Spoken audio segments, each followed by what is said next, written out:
राधे राधे। मैं कर्मयोग की उच्च दशा का वर्णन कर रहा था कि उच्च कोट की कर्मयोग की अवस्था क्या होती है।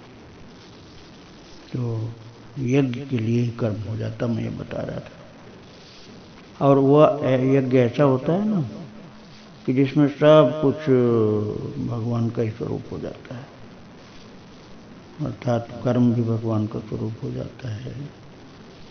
और क्रियाएं जो हैं जैसे जिसके लिए अर्पित की जा रही मानो आहुति जैसे दी जा रही हो, और लक्ष्य जो है वो भी भगवत स्वरूप हो जाता है। करने वाला भी स्वयं भगवत स्वरूप हो जाता है। जो यज्ञ अर्थात जो सत्कर्म करता रहता है, पवित्र कर्मयोग करता है, वो भी भगवत स्वरूप हो जाता है। और उसकी इंद्रियां भी इतनी पावन हो जाती हैं कि वो भी भगवान के स्वरूप हो जाती हैं। उसके विषय जो होते हैं वो संसार वाले विषय नहीं रहते, उसके विषय भी महान पवित्र भगवत स्वरूप ही धारण कर लेते हैं। और उसकी सारी प्राणों की क्रियाएं, श्वास लेना, श्वास छोड़ना, प्राण अपान जिसको बोलते हैं, ये सब भी प्रभु का ही रूप धारण कर लेते हैं। और यदि वो अपने द्रव्य को लगाता है, धन को लगाता है, वस्तुओं को लगाता है निष्काम कर्म योग में, तो वस्तुएं भी उसके संसर्ग में पवित्र होकर भगवत स्वरूप ही हो जाती हैं।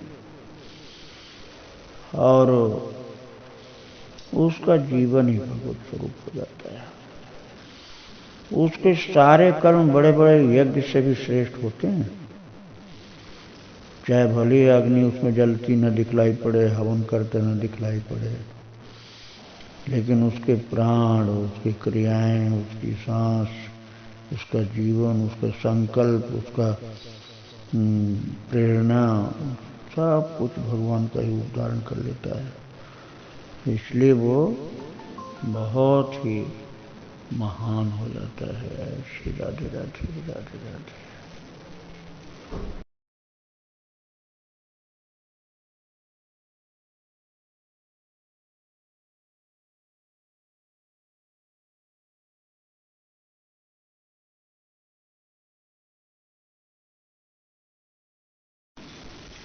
राधे राधे। तो महान जो योगी होता है, कर्मयोगी, उसका सब कुछ भगवान का स्वरूप हो जाता है। मैं ये बता रहा था। तो उसके द्वारा जो भी स्पर्श प्राप्त वस्तु हो जाती है वो प्रसाद हो जाती है। उसके सत्कर्म जो होते हैं सब सत्कर्म ही होते हैं, उसके द्वारा कभी दूसरा कर्म होता ही नहीं। उसमें जो अवशिष्ट होता है, जो किसी को मिलता है, वो उसके जन्म को सुधार देता है, उसके जीवन को सुधार देता है, और जिसके लिए परोपकार करता है। और वो सनातन ब्रह्म पद को प्राप्त कर लेता है, जिसके ऊपर उसकी कृपा हो जाती है। और मनुष्य जन्म तो उसका सुखी रहता ही है, अगले जन्म में महान सुखी या भगवत धाम को प्राप्त कर लेता है, या नहीं प्राप्त करता धाम को तो किसी महान पुण्यात्मा और महान धर्मात्मा के रूप में उसका जन्म हो जाता है।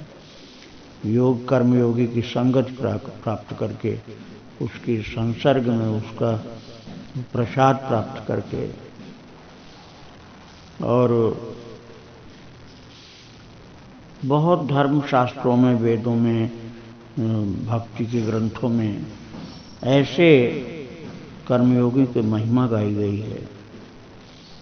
और उनके रहस्य को जानने के लिए उनकी संगत करनी पड़ती है, और संगत करने के साथ साथ उनकी वाणी का भी श्रवण करना पड़ता है, उनकी वाणी का लाभ प्राप्त करना होता है। इसके साथ विनम्र होकर के जैसा बन पाए साधक को उनकी कही गई चीज को मानकर सेवा में लगना चाहिए, जिससे उनकी संगति कृपापूर्ण मिल जाए। फिर उनकी संगति से, उनकी वाणी से साधक को असीमित लाभ मिलता है, और फिर वो जब श्रद्धा भाव से उनको प्रणाम करके, सेवा भाव से प्रश्न करके उनसे कुछ पूछता है, सीखता है, तो वे महान जो कर्मयोगी होते हैं, वो सिद्ध पुरुष होते हैं। वो कृपा करके अपने साथ आने वाले, संसर्ग में आने वाले लोगों को अपने अनुभव की बातें सुना करके उनके जीवन को धन्य कर देते हैं और वो उनको अपने जैसा ही बना देते हैं।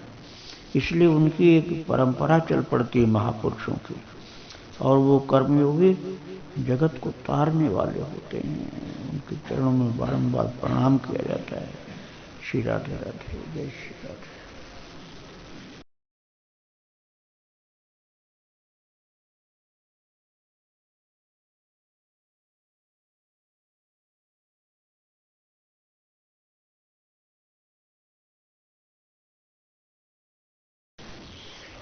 राधे राधे। मैं बतला रहा था कि महान जो ज्ञानी कर्मयोगी होते हैं, उनके चरणों में प्रणाम करके श्रद्धा भाव से और सेवा भाव से प्रश्न करते हैं, तो उनके द्वारा जो लाभ प्राप्त होता है वो जीवन को महान कर देता है। वैसे उनकी संगत से ही लाभ हो जाता है, नहीं पूछा जाए तब भी। और जो जिज्ञासु प्रेम से कुछ पूछता है तो उसको उत्तर भी मिलता है, संदेह का निवारण होता है। और संदेह का निवारण हो जाने से क्या होता है कि फिर उसको मोह नहीं होता कभी। मोह का मतलब होता है अज्ञान। अज्ञान फिर उसको नहीं घेरता है, और फिर उसको अज्ञान न होने का मतलब क्या हुआ कि फिर उसको ज्ञान हो जाता है। तो ज्ञान हो जाता है तो वो आनंद में रहता है, सदा आनंद में रहता है, और सदा आनंद में रहता है, सब जगह आनंद में रहता है, हर परिस्थिति में आनंद में रहता है। और पहले जो पापी भी रहा हो ना, बहुत बड़ा पापी रहा हो पहले, छोटा मोटा नहीं, पहले बहुत बड़ा पापी भी रहा हो, तो भी उसका पाप सब खत्म हो जाता है। ऐसे ज्ञानी कर्मयोगी की संगत में उसका पाप खत्म हो जाता है, और बहुत आनंद के साथ वो अपने जीवन को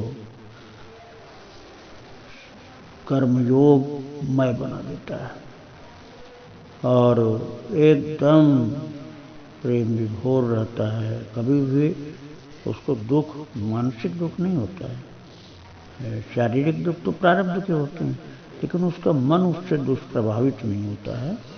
ज्ञान रूप कर्मयोग का स्वरूप धारण कर लेता है, ज्ञानमय कर्मयोग का रूप धारण कर लेता है।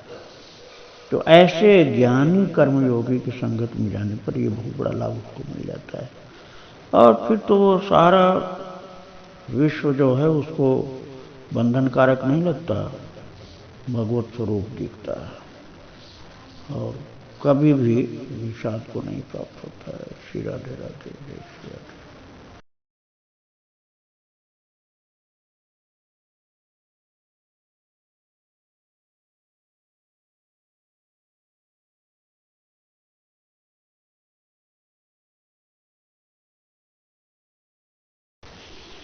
राधे राधे।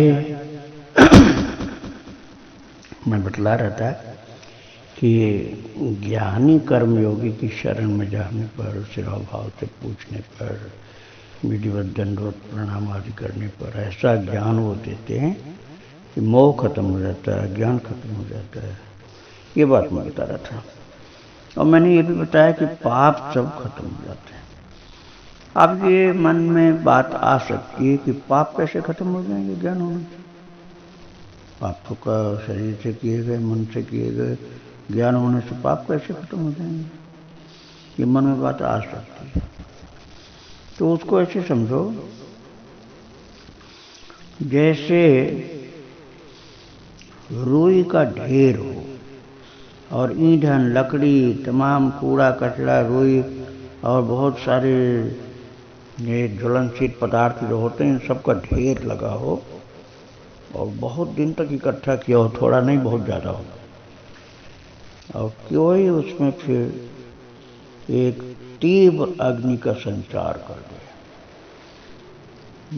माचिस ही चाहे हो, लेकिन खूब जोर से जला देती है, बस वो सारी रुई और सब लकड़ी और सब ज्वलनशील पदार्थ सब खत्म हो जाएंगे। ऐसे ही ज्ञान की अग्नि होती है। वो जब प्रकट होती है ना, तो सारे पिछले कर्म सब जो हैं क्रियमाण और प्रारब्ध का कुछ हिस्सा भले रह जाए, लेकिन संचित और क्रियमाण तो पूरा ही खत्म हो जाता है। प्रारब्ध का उतना ही रह जाता है कि बस पता नहीं चलता और आयु बीत जाती, इतने रह जाता है। तो ये कर्मयोगी जो ज्ञान में युक्त हो जाता है, तो उसको वो ज्ञान की अग्नि उसके कर्मों को खत्म कर देती, जला करके। इसलिए कर्मयोगी को भी गुरु के द्वारा ज्ञान प्राप्त करना बहुत आवश्यक होता है, बहुत ज़्यादा आवश्यक होता है। और इसीलिए कहा जाता है कि ज्ञान के समान पवित्र करने वाली कोई चीज़ नहीं होती है।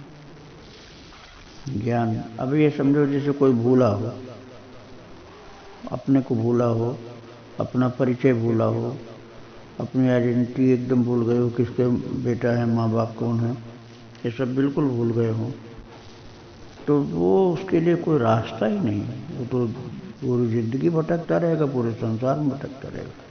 लेकिन उसको याद आ जाए, भूली हुई चीज याद आ गई, अरे अरे मैं तो उनका बेटा हूँ, मेरा वहाँ घर है। और फिर उसको जब याद आ गया तो सारी समस्या का समाधान हो गया।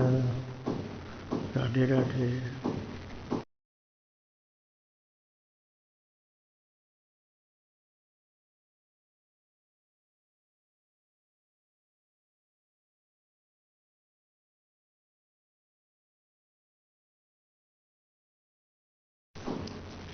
राधे राधे। मैं कर्मयोग में ज्ञान का महत्व बता रहा था कि कर्मयोगी को भी ज्ञान की आवश्यकता होती है।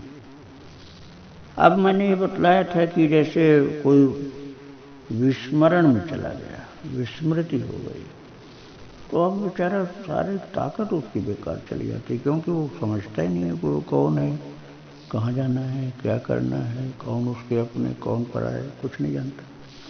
तो जब ज्ञान हो जाए तब उसका सब काम सही होने लग जाता है। ये बात मैं बता रहा था।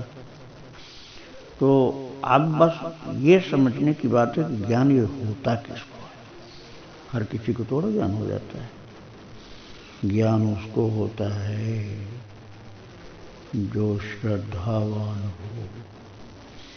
श्रद्धावान का तात्पर्य क्या होता है? गुरु की बात, माता पिता की बात माने, अर्थात जो बता रहे हैं उसको सत्य माने, उसमें संदेह नहीं करे कि पता नहीं जो बोल रहे हैं सत्य है कि झूठ है, पूर्ण रूप से सत्य माने। इसी तरह से मनुष्य साधक के लिए भगवान की बात, और भगवान का भी अवतार हो रहा है तो गुरु की बात मानते हैं। गुरु की बात को, माता पिता की बात को पूर्ण सत्य मानता है जो, तो वही श्रद्धावान होता है। मानता भी है और आदर भी रहता है कि इनकी बात झूठ हो ही नहीं सकती है, ऐसा आदर। मन में तर्क वितर्क उसके लिए नहीं होता है।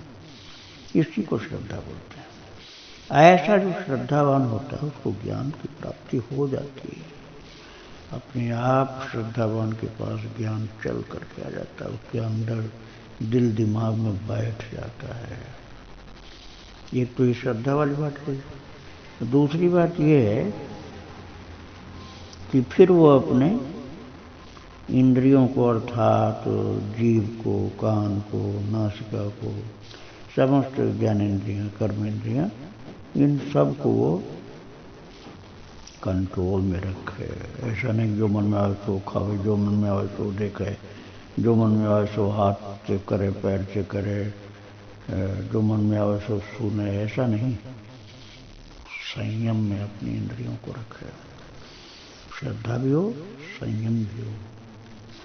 तो संयम भी होगा ना और श्रद्धा भी होगी, तब वो लगन के साथ अपने लक्ष्य की तरफ बढ़ेगा।